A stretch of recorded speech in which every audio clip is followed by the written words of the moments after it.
If someone tells you, no AI, it will be better result, okay, fine. But guys like me with AI and the processes will be 10 times, 100 times faster than you, and I will outpace you on the market. We are in the era of non-click marketing because of the AI search, so we need to optimize for direct information. So what SEO areas are more fit for automation? All of them, to be honest. Format doesn't matter. The size of data you put to AI processes matter. I think in the long run, Google will win. Why? Not because of the Google.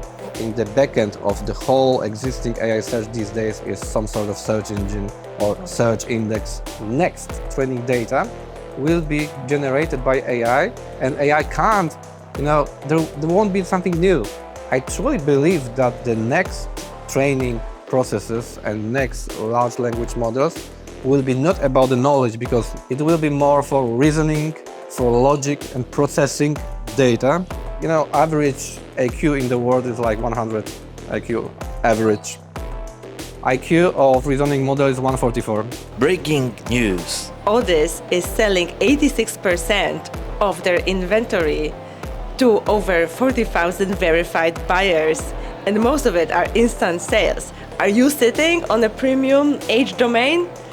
Sign up for Odys Marketplace right now and wait for your check. Hello, everybody. Welcome back to Odys Podcast. My name is Aneta Samkow, and today I am at Chiang Mai SEO, and my guest is Robert Niechciał, CTO of Vestigio and co-founder of SensAI Academy.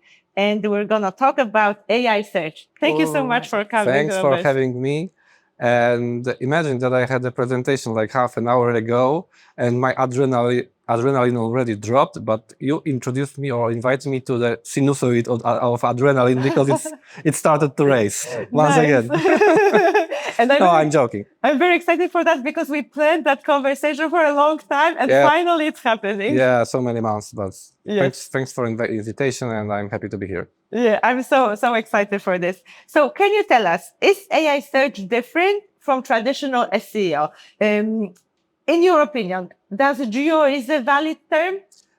So first of all, geo, EO, IO, whatever you name it, for me is a buzzword that the industry introduced for marketing purpose, because at the behind or back end of all existing AI search these days is search engine.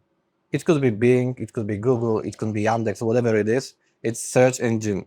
So our main purpose is still to optimize for search engine that is behind this layer of synthesis that AI search introduced.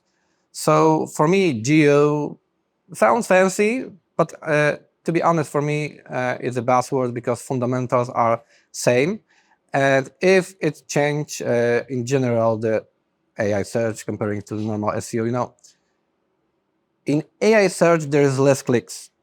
So we are in the era of non-click marketing because of the AI search. So we need to optimize for direct information and nurture our clients inside of AI search and inside of AI synthesis with less clicks comparing to regular, let's say, SEO or SERP results in Google, which is perfectly fine.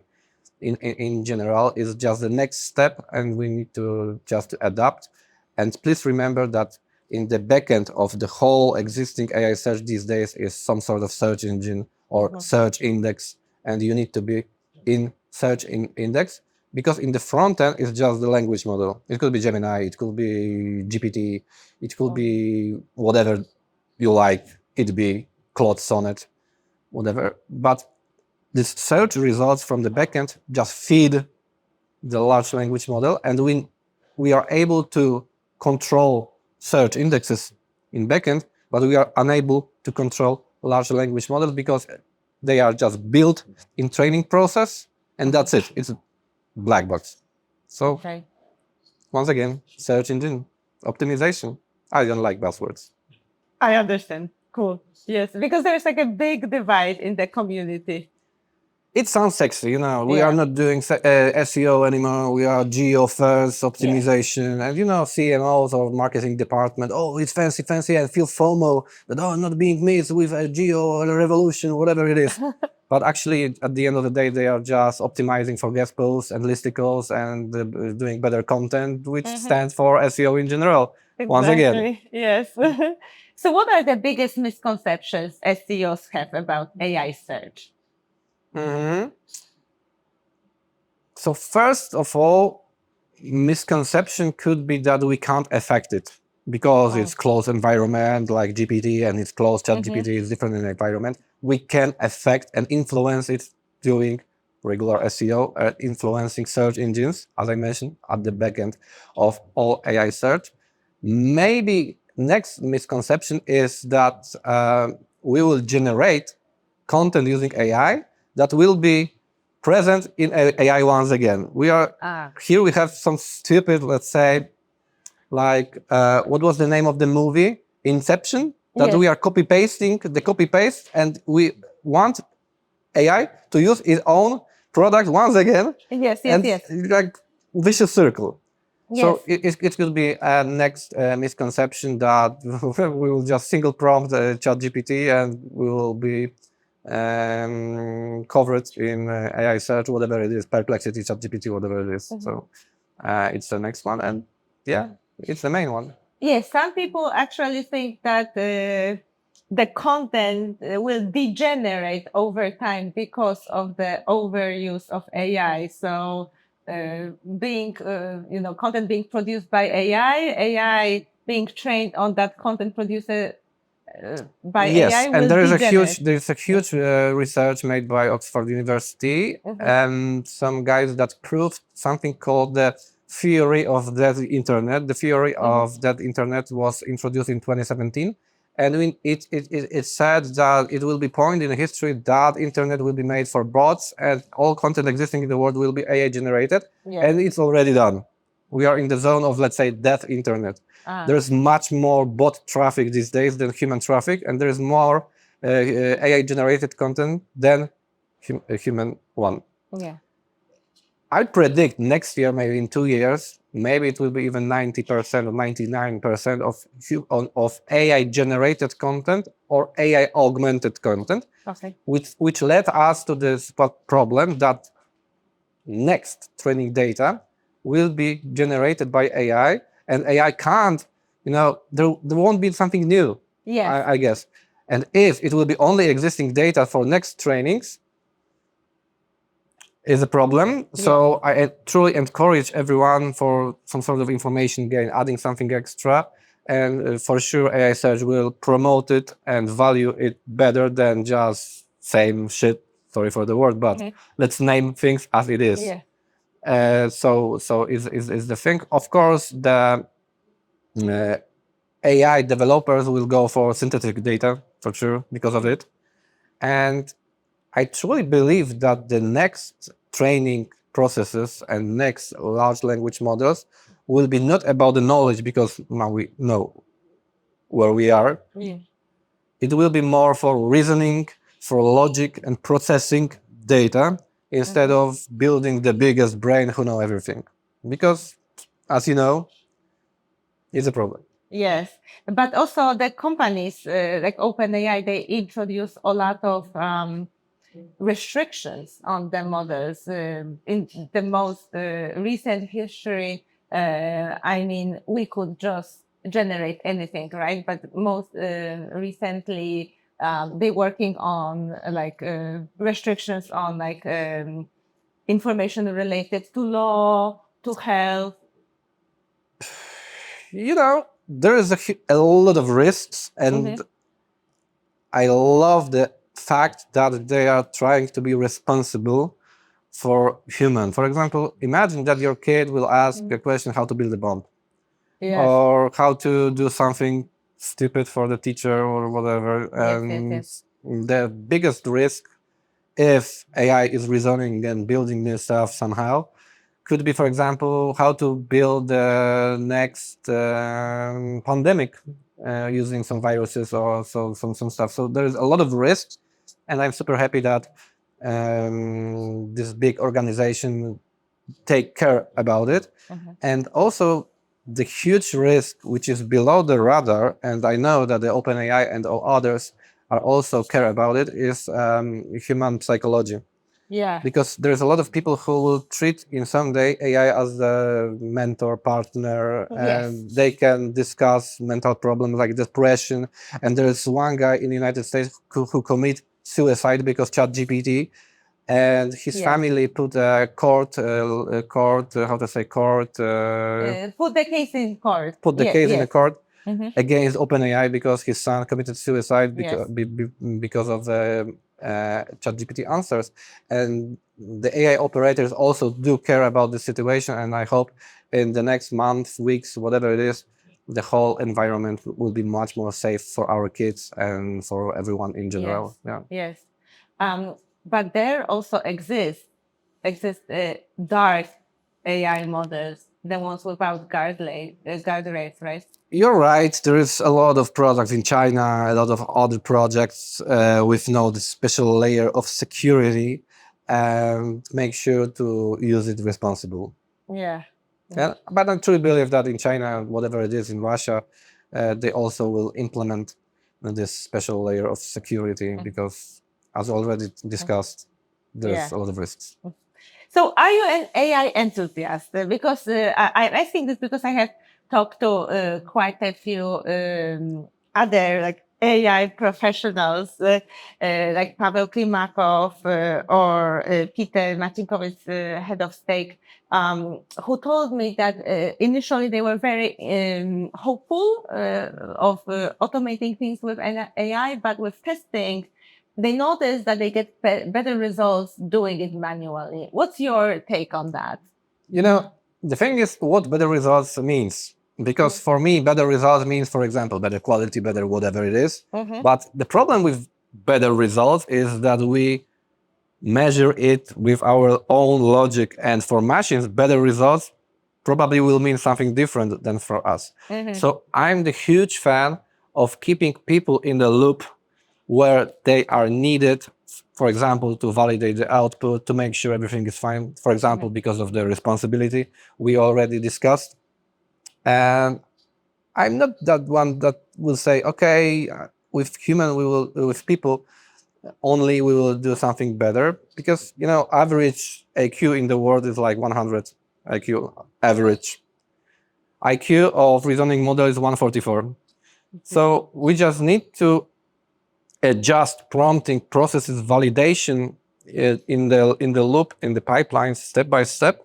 Then at the end, human in the loop to check if it's everything perfect.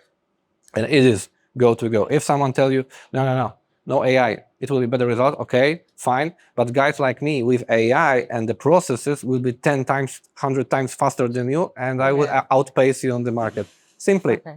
So human in the loop, validation processes, and treat AI not as a single shot, because probably in single shot, for example, you will go to ChatGPT and ask, generate me article about blah, blah, blah, blah. It will be shit, 100% sure. But if you have humanization, perplexity, validation, RAG, which stands for retrieval augmented generation, fact-checking, and step-by-step long process, at the end, you will get a quite decent product. You just need to fact-check, read, do small editing. You're good to go. 10 minutes, 5 minutes. Otherwise, it will sit 2 hours. And come on, I will be faster. Of course. So how do LLMs process search queries to generate results? What happens under the hood of typical AI search? So first of all, LLMs don't process. LLMs is a black box, like AI models. They are just black box. That's it. Interfaces like ChatGPT, Claude, Gemini, they are processing the data to feed large language models. And the thing is, for example, you are asking Gemini, what is cortisol, for example. And in the first step, to get better context and understand your query, they will, let's say, rewrite your query up to 10, 5, whatever, other queries that will add extra context of your intent, query, etc. Let me give you an example. If you're asking about Jaguar, for example, AI need to figure it out if you're asking about the animal or a car. So they just add extra content, rewrite the query, and then search engine appear in the game. So they are asking these 5 queries, retrieve existing knowledge from SERP consensus and websites, then some processing, building data, extracting facts you are asking about, and you will get SERP results on the SERP result. AI search result with the answer of your query you ask at the beginning with a citation of the sources. In this case, maybe sometimes contextually, maybe sometimes as the last just this anchor link to the source of information. Yes. So how do you build a good prompt? So yeah, the thing is, it is much easier these days to build prompts. A few years ago, it was super tough process, but let me give you a golden nugget for all your listeners. Sure. Anthropic has console.anthropic.com, and in their console is amazing prompt generator. Amazing. In Anthropic console in their panel. So first of all, I'm always going for Anthropic. It's the best on the market these days. And it always structured the prompt in some special schema. First of all, your goal. Your goal is to be blah, blah, blah, blah, blah, blah, blah. Your objective is blah, blah, blah, blah, blah, blah, blah, blah, blah, blah. Your steps are do this, do this, do this, do this, do this. Your output should be blah, blah, blah, blah, blah, blah, blah, blah, blah. Output format should be JSON, Markdown, plain text, HTML, whatever it is. But you need to set what format you want. And super important part, because AI is just predicting the results. Yeah. So if you want to go with your process, you need to add good examples of your output. So in the section of example, you add your typical query or typical prompt you will ask the process. And good example is blah, blah, blah, blah, blah, blah, blah. Next good example, blah, blah, blah, blah, blah, blah, blah, blah, blah. 5 to 10 good examples. So AI will follow your best practice. For example, if you want to write the content same as journalists in Forbes, you just need to add Forbes examples. Yes. That's it. Bad examples, if needed. Bad examples are blah, blah, blah, blah, blah, blah, blah, blah, blah, blah, blah. And you are good to go. Awesome. That's a really good tip. Yes. So It's about example steps and goals and the Yes. output format you want. That's it. And few times you can iterate the process, the prompt. Yes. Iterate the prompt. Maybe add some more example, maybe some vocabulary mistakes, maybe some other steps you need to add, maybe some other rules you need to apply to your prompt. After a few iterations, you will be stable with your process. Awesome. Very Stable cool. with prompt in your process. So what tools do you use for automation? So, there is in AI world is a lot of tools each day, every day there is a Yes. new Everybody's tool. selling a new tool. Yes, so I'm not huge fan of tools. I'm a fan of fundamentals. And for sure, starting from the tool, N8N is good orchestration automation system. It's quite decent one, good one. Make.com, as for automation, quite good tool, easy access. The curve of learning is super easy. So make.com for simple automation. But I'm the developer and the engineer, so I'm doing a lot of stuff in Python. It's not a tool. Yeah. It's programming language, but Yeah. I can do like literally everything in Python. And here the tools come in. I use Cursor for vibe coding and for all my code. Amazing tool to vibe code my processes. And also I found that Claude Code is amazing agent also for programming, but not only. So I rather prefer to stick to this sort of tools instead of Gemini for this, Claude for this, ChatGPT for this, DeepSeek for this. It will change in next month. Yeah. It will be different in half a year, but the principles will be same. Okay. So what SEO areas are most fit for automation? All of them, to be honest. All of them, really? All of them. In one of them, you need to have a human in the loop. In other, you don't need to have a human in the loop. And I will ask rather the question where you need a human still in SEO processes, or which one you can automate and go on autopilot. Or can you give So some examples? for sure, content generation or content augmentation with human in the loop. Yeah. So not fully automated, but the research process that a human needs to write decent or perfect content, it can be automated. Keyword extraction, keyword research, knowledge, headings, whatever it is, it can be automated, but in the human in the loop on the content part. Yeah. Maybe some analytics, extracting, comparing to your competitors' content, what's missing in my content, what's lack in my content, what's in my niche, it can be automated. And then, for example, content auditing with human in the loop at the end. Maybe some, what else is in SEO? Internal linking, it can be automated. So there's a lot of stuff that we can automate it, and a lot of stuff we can automate it with human in the loop at the end to make sure the quality is top. Because in long run, AI search and the search engines behind AI search will prune this low quality content because it's AI generated, the vicious circle that they won't need just AI generated content for the next round of training process. So here, not fully automation. So which processes can you automate successfully without human in the loop? Analytics, auditing, briefing, comparing, classification, summarization, all sort of data processing, categorization, maybe SEO audits, maybe some notification that something has changed and we reason using AI that blah, blah, blah, blah, blah, something's changed on the your competitor website, this sort of monitoring stuff. So this part can be fully automated, 100% sure. Oh, nice, quite a few. So how do you feed data to AI? Like what formats are best? All large language models love JSON. It's super easy to digest and understand. So for sure, if you want to go with proper formatting, go with JSON, then with the indexes and the data you want to AI to proceed. The next super, let's say, useful format is Markdown. And to be honest, at the end of the day, it doesn't matter. Is it JSON? Is it Markdown? Maybe is it HTML because of the cleaning process? The thing is, format doesn't matter.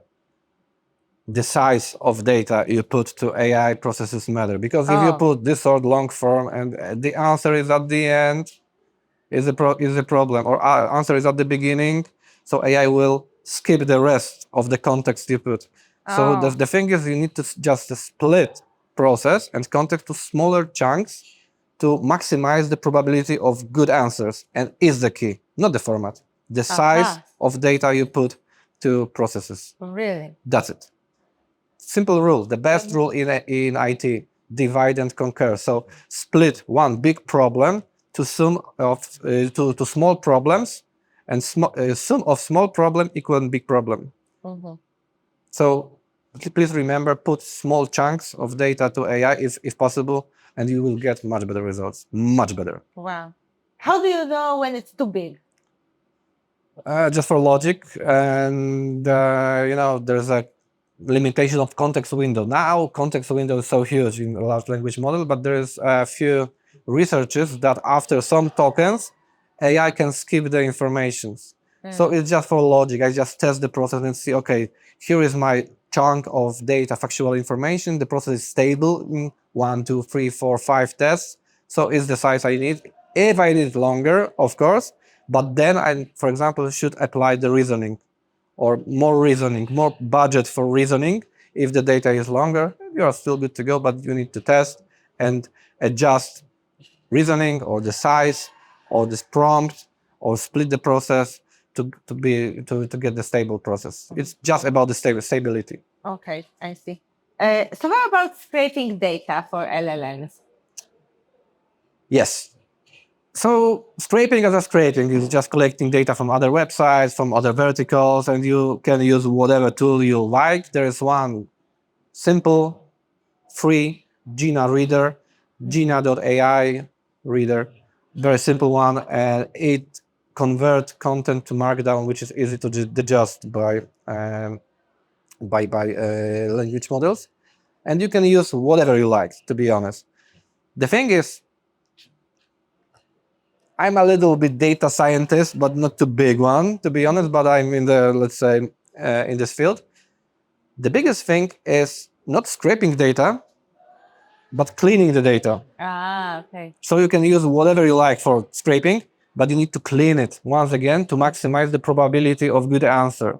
So is the thing, cleaning data. For example, stripping HTML tags, extracting the things you need to know. For example, main content instead of heading, menu, navigation, products, a little bit of content, footer and stuff. And look how much noise do you have. Yeah. So once again, AI can predict wrong token, predict bad answer, and give you bad results in the case. So just scrape whatever you like, use whatever you like, but make sure to clean it.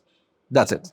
So can you tell us, how do you test for reliable results? Like, can you share your framework for that? So I think I already said it in the part of prompt engineering about the examples and prompt stability. So I know what result I want. I know what are good examples. So I test the process in iterations to get output I want to get. For sure, use reasoning model for it, much better quality.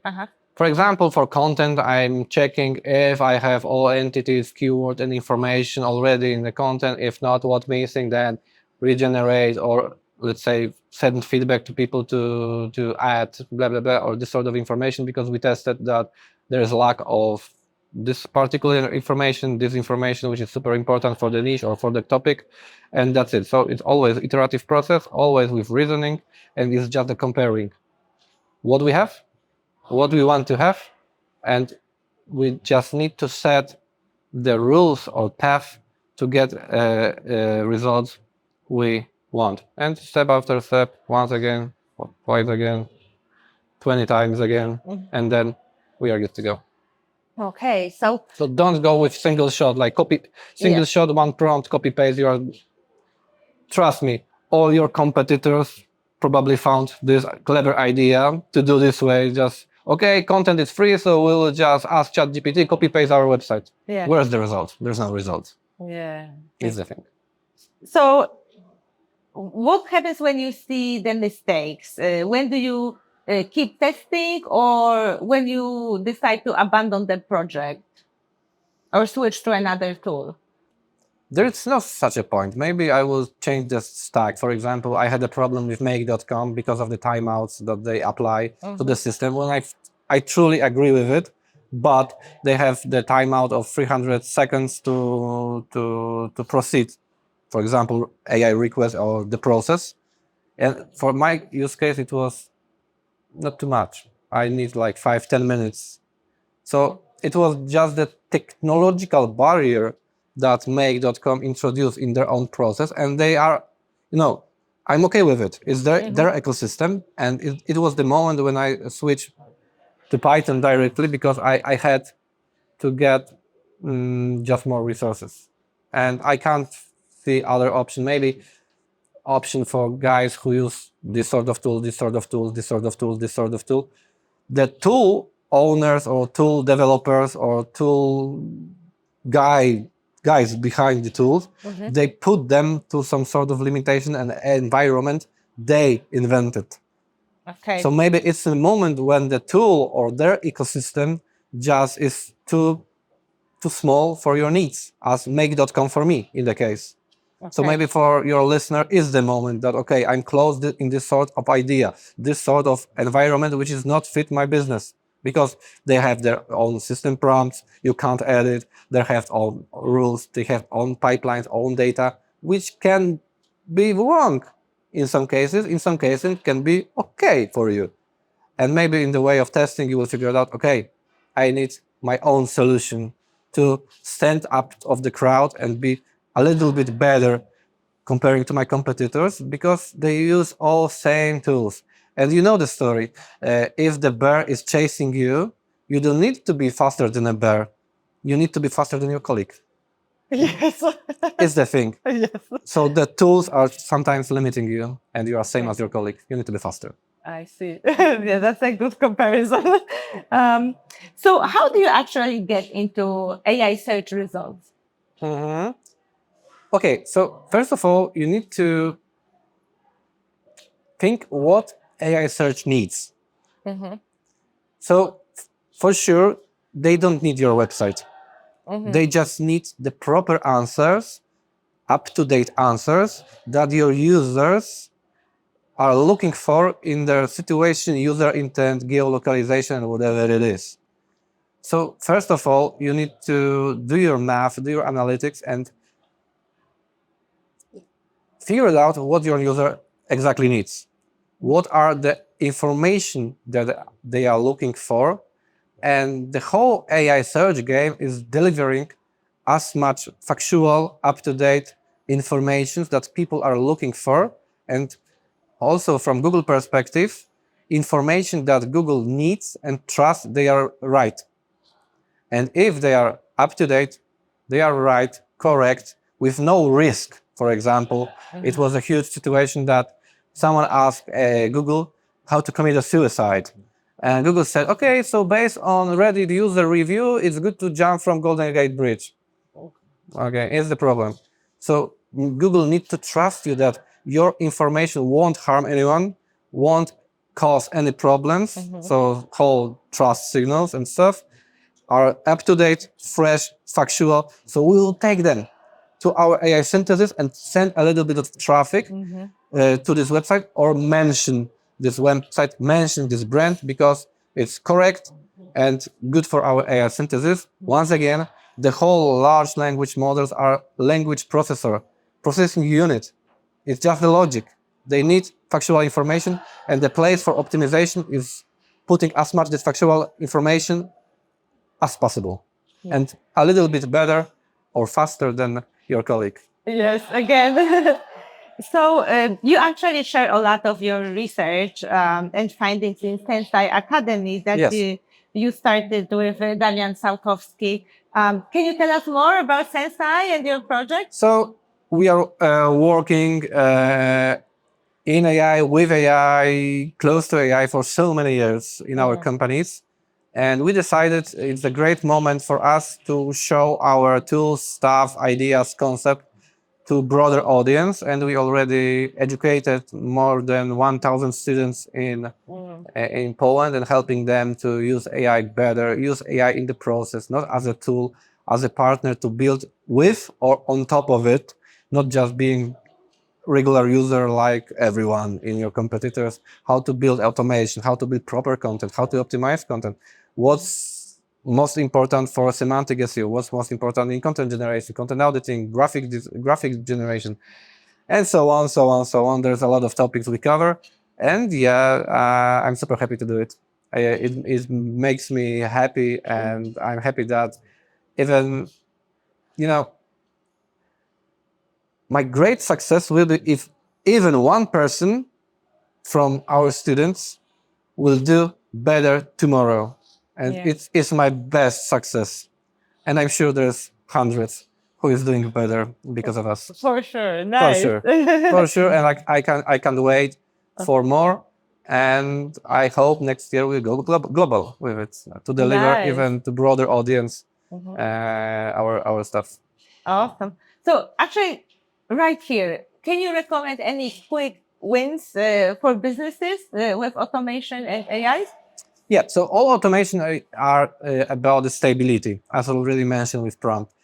So everything started based on prompt engineering level and good quality, as I mentioned, goals, steps, objectives, good, bad results will affect your stability, because in each process you want same or similar result 100 times, 1,000 times, 10 million times. If you iterate the process, you expect same results. And the place where you get it is at the beginning in prompt, plus of course reasoning and model configuration, etc. For example, it will be golden nugget. In all language models, it's not in all, but in most language models, it's sort of temperature. Yeah. Temperature is the parameter of creativity. Yeah. So if you set the high temperature, model is more creative. Yeah. So each time he can give you different result. because it's creative. Yes. But if you put the temperature to 0, there is no creativity. So results will be step by step more predictable, even if you iterate the process 1 million times. So it's the trick. So go for low temperature. Some reasoning model introduce the verbosity. So how much model is talking to you?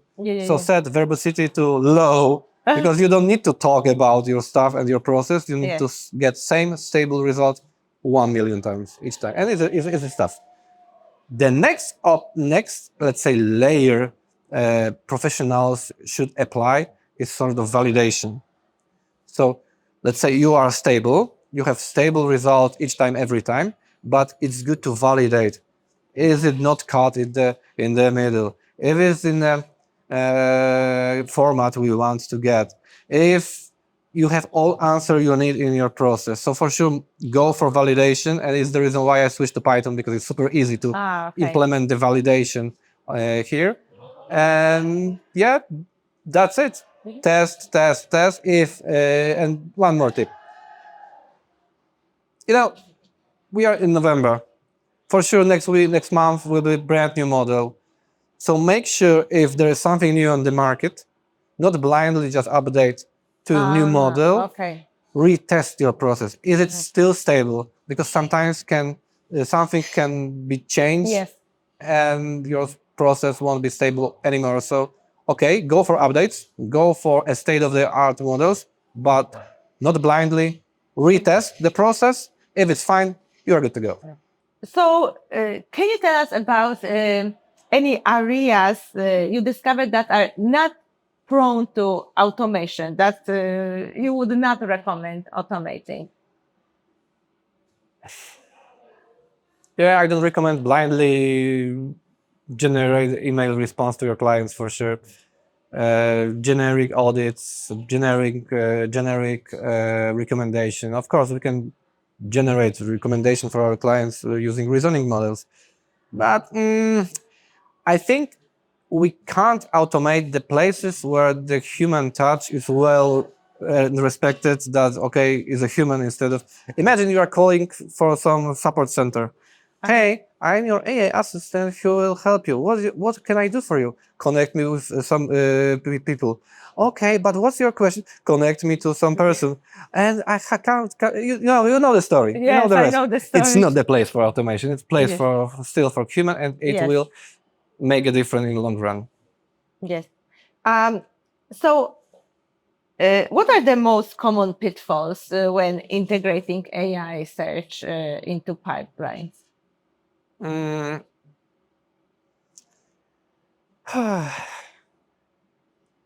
The biggest one is that smart guys expect that using AI, and they know everything about tech and they have AI, just only using AI, they will outsmart the other AI, so Google, ChatGPT, or whatever it is on the second part. But the thing is, they have more experience, more money, more knowledge, more algorithms, more everything.